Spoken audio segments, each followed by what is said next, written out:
بسم اللہ الرحمن الرحیم۔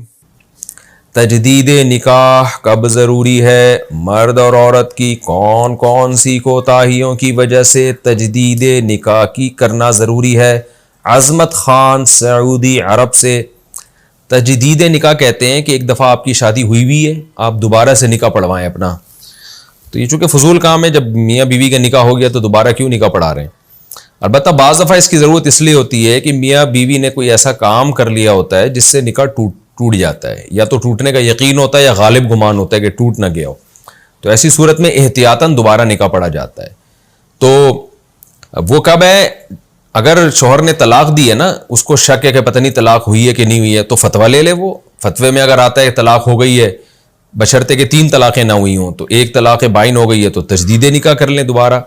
اور اگر فتوے میں آ جاتا ہے کہ طلاق نہیں ہوئی ہے تو پھر خواہ میں وہمی بننے کی ضرورت نہیں ہے کہ احتیاطاً دوبارہ نکاح نہ پڑھایا جائے، یہ وہم کا دروازہ کھل جاتا ہے اس سے۔ دوسرا یہ ہے کہ جب میاں بیوی میں سے کوئی بھی ایک کلمہ کفر زبان سے بول دے تو بھی نکاح ٹوٹ جاتا ہے، پھر ان پر واجب ہے کہ وہ کلمہ پڑھ کے دوبارہ اسلام بھی قبول کریں، جو انہوں نے زبان سے جملہ نکالا اس پہ توبہ بھی کریں، اور پھر دوبارہ نکاح بھی پڑھائیں اپنا۔ تو کلمہ کفر کیا ہوتا ہے کہ اسلام کا مذاق اڑا دیا، کوئی بھی کسی بھی حکم کے بارے میں یہ کہہ دیا میں نہیں مانتا اس کو، حالانکہ پتہ ہے کہ اسلام کا حکم ہے روزہ وہ رکھے جو معاذ اللہ بھوکا ہوتا ہے، اس طرح کے لوگ جملے زبان سے نکال دیتے ہیں، نماز وہ پڑھے جس کے پاس فالتو ٹائم بہت ہے معاذ اللہ، اس طرح کی لوگ باتیں کر رہے ہوتے ہیں، تو یہ تو اسلام کے حکام کا مذاق ہو گیا نا۔ تو ایسے موقع پہ انسان پھر اسلام سے خارج ہو جاتا ہے۔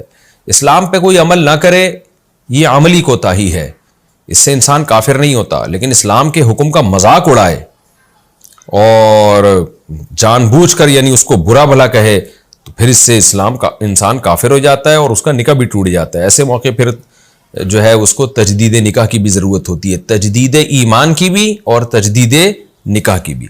لیکن اس میں بھی لوگ وہمی بن جاتے ہیں، بلا وجہ خام ہمیں نکاح کر رہے ہوتے ہیں اور یہ کہہ رہے ہوتے ہیں ایسا شاید ہم سے کوئی کلمہ کفر نکل گیا ہو۔ او بھائی ایسا نہیں ہوتا، وہمی نہ بنے، کلمہ کفر کوئی اتنی ہلکی چیز نہیں ہے کہ شاید نکل گیا ہو، یہ تو بہت ہی بدترین جملہ ہے، یہ نکلتا ہے تو انسان کو پتہ چلتا ہے کہ میں نے کیا بکواس کی ہے، کیا برا لفظ میں نے زبان سے کہا ہے۔ جانور